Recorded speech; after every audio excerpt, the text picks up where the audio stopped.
Bonjour, je m'appelle Ruth Sarai Hernandez Carranza et aujourd'hui je vais parler sur le travail à temps partiel et sa relation avec sa vie universitaire.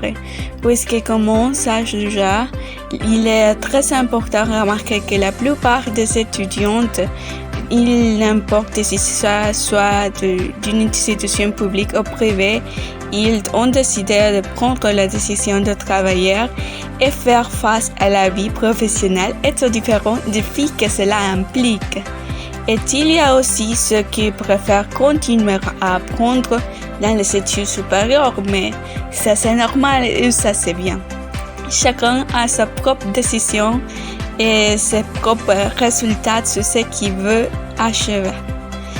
Néanmoins, il y a de centaines de cas où les jeunes et les adultes ne reçoivent pas de soutien financier car le frais d'études est si cher et si haut, et ça c'est la raison pour laquelle la plupart des étudiants choisissent un emploi à temps partiel pour financer leurs propres études. Et c'est ici qu'on peut remarquer les avantages et les inconvénients, parce que un des bénéfices est de se familiariser avec le marché du travail et de s'exigences.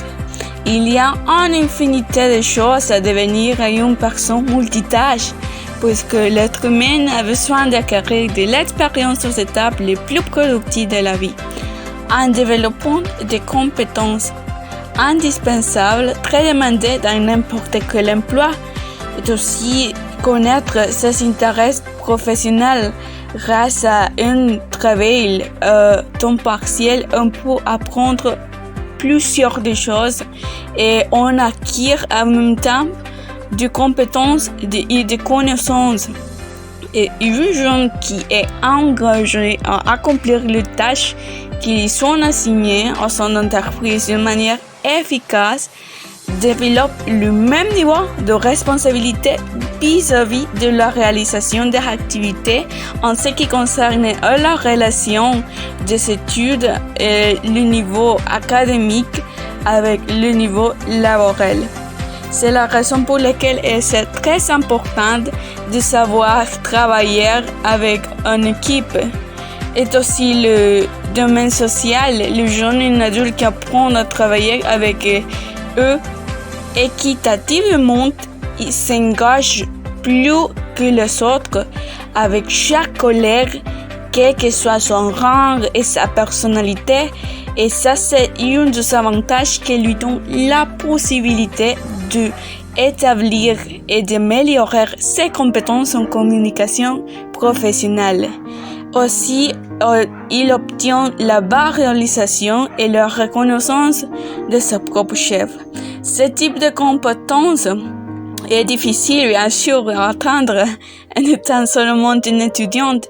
Il est donc probable qu'il soit difficile d'obtenir un diplôme universitaire et de s'agir d'adapter au travers de mon travail. Et ça, c'est la raison pour laquelle on va parler maintenant des inconvénients. La fatigue, le stress et même l'anxiété deviennent présents quand ces personnes se sentent poussées à répondre efficacement. En effet, il y a moins de temps pour les études et on doit équilibrer la balance pour pouvoir accomplir notre tâche et devoir. Et au contraire, l'étudiant, souvent ne sachant pas gérer son bien-être physique et son intelligence émotionnelle, développe des modèles négatifs de problèmes de santé et manque de repos, ce qui entraîne un niveau d'immunodéficience remarquablement bas, ainsi que des troubles dépressifs. L'anorexie nerveuse, l'indigestion compulsive et la boulimie sont peu d'exemples qu'on peut mentionner, et ces dernières observées dans la plupart des jeunes femmes. Il y a aussi des bases de concentration et de motivation à l'école. Il y a du déficit d'attention en ce qui concerne à notre classe.